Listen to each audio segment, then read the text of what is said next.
안녕하세요. 성화 들려드리는 가브리엘라입니다.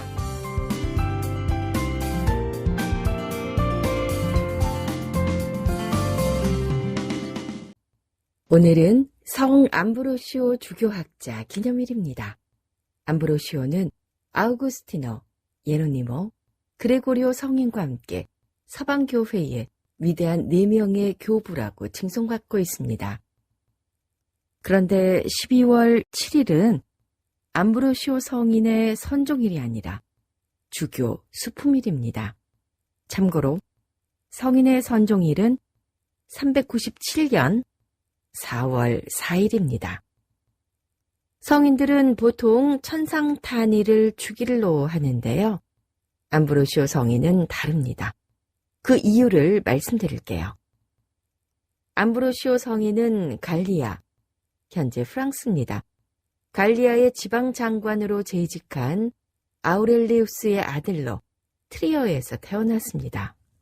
그는 상류층의 관습대로 철학, 수사학, 문학 수업을 받고 갈리아 지방의 최고 사법 전권을 위임받은 황제의 관리였던 아버지를 따라서 로마에서 법학을 공부하고 변호사로 일했어요.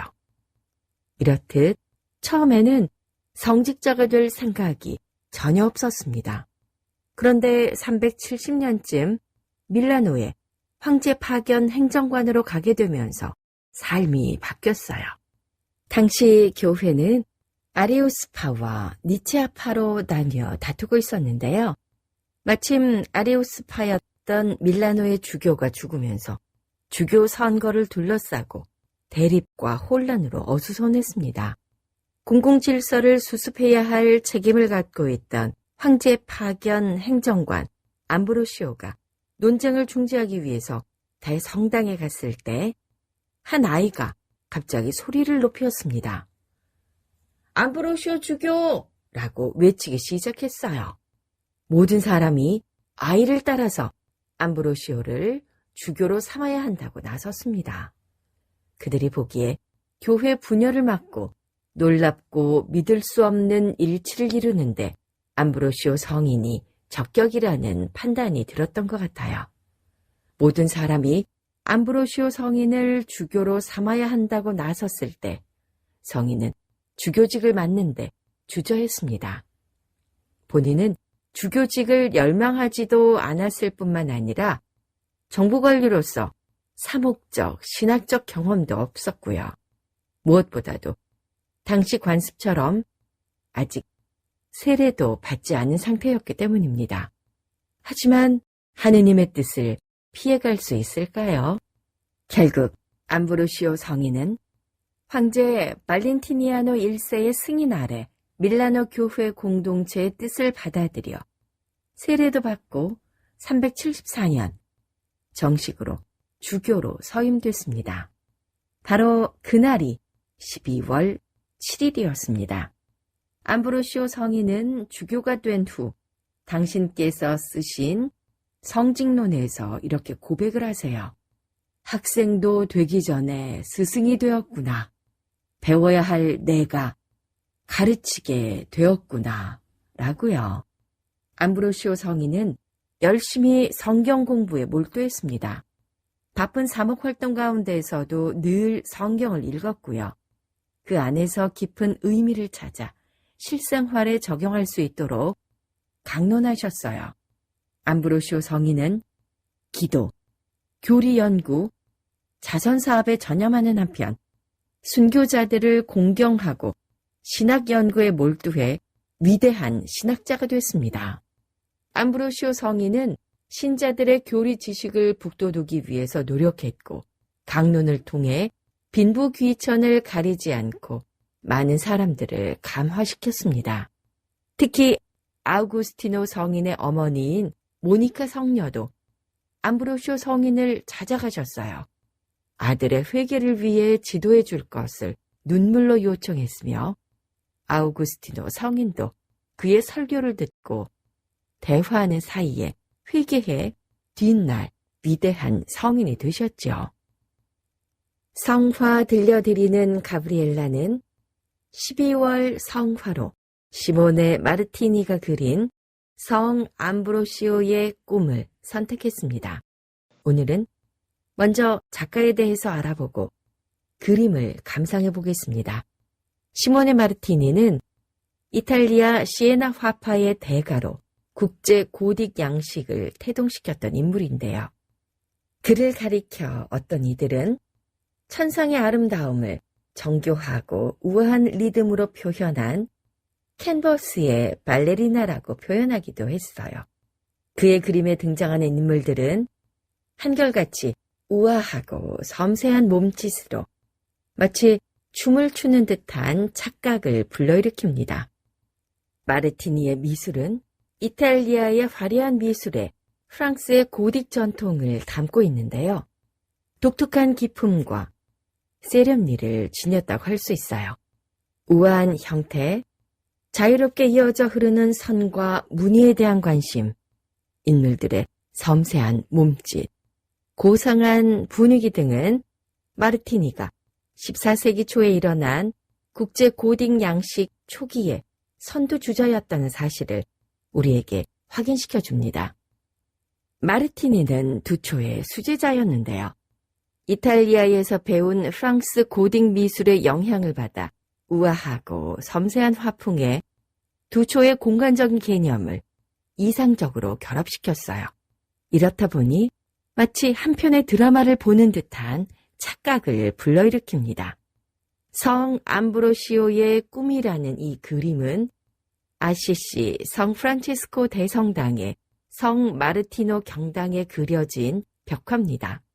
내용은 암브로시오 성인이 미사를 집전하던 중 첫 제2독서인 서간을 읽다가 깜빡 잠이 들었는데요.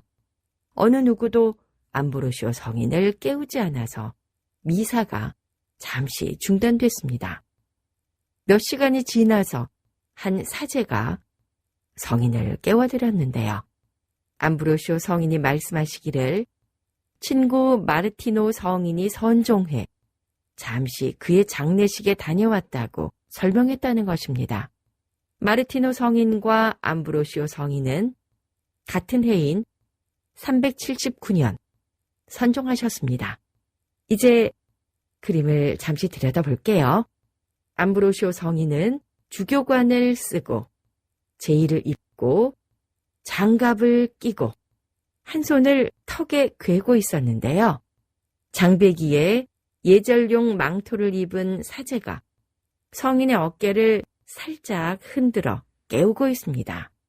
부제복을 입은 또 다른 성직자는 성인 앞에서 성경을 들고 있는 모습인데요. 바로 눈앞에서 펼쳐지고 있는 것 같습니다. 함께 책자의 편집상 이후로 삭제된 부분이 조금 있습니다. 원화의 배경에 그려진 두 개의 방은 고딕 성당의 작은 경당을 연상하게 하는데요. 왼쪽 깊숙한 곳에서는 제대 위에 성작이 놓여 있는데요. 이것은 서간을 낭독하는 말씀의 전례 시간이 끝난 뒤에야 제대에서 미사를 봉헌할 수 있기 때문입니다. 인물 표현이나 전례복, 또 로지아가 있는 고딕 건축물 등이 아주 사실적으로 묘사되어 있음을 우리는 확인할 수 있습니다. 이 작품은 19세기까지 성 마르티노의 사색으로 알려졌었는데요. 1930년 웨이트라는 학자가 성 암브로시오의 꿈으로 해석하면서 원래의 의미를 찾게 됐습니다. 12월 7일 성 암브로시오 주교학자 기념일을 보내며 성인의 발자취를 다시 한번 더듬어 봅니다. 암브로시오 성인은 아리우스 이단에 맞서 정통 그리스도교를 수호하였습니다. 그는 특히 전례와 성직의 개혁을 꾸준히 실행하는 한편 황제 간섭을 물리치고자 노력했습니다. 암브로시오 주교의 훌륭한 성품과 탁월한 강론은 마니교의 이단에 빠져있던 아우구스티노 성인을 교회로 이끌었습니다. 성 암브로시오 주교학자 기념일을 지내면서 우리는 하느님으로부터 하느님으로부터 많은 능력을 받은 사람이 그것을 하느님께 다시 봉헌할 때 그 영향력이 얼마나 큰지를 확인하게 됩니다. 하느님으로부터 많은 재능을 받아 높은 지위에 오르고 재물을 많이 모으며 다양한 재능을 발휘할 수 있는 기회에 있는 사람들은 그것을 자기를 위해서뿐만 아니라 하느님과 이웃을 위해 쓸 때 역사에 길이 남을 수 있다는 사실을 잊지 말아야 하겠습니다.